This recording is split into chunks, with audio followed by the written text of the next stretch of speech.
Masayahin ang tingin ng marami sa mga content creator na miyembro po ng LGBTQ plus community. Pero sa likod ng kailang mga ngiti ay meron din daw silang makulay na mga kwento para bigyan ng mukha ang balita. Mobile Journal, Denise Valdez Sancho.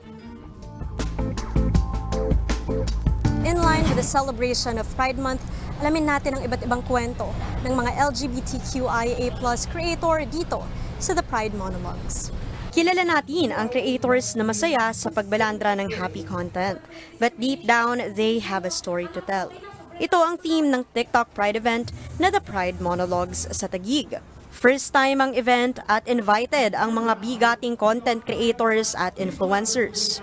But we thought probably we should create a safe space where everyone could just be intimate, where everyone could just be able to share stories.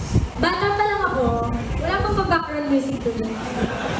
Parang may atake naman yung Tawanan na may onting iyakan ng eksena nang simulang kunin ni Krish Ann Austria o For the Person ang mic.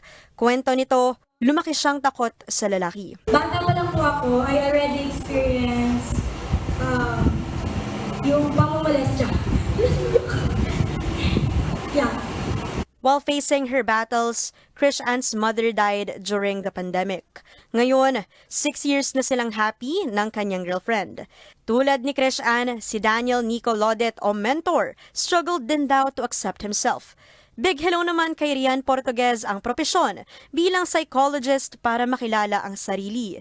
Habang si Warren Daniel Osinaga o Poca, binida ang pagyakap sa kanyang identity despite growing up in Christianity.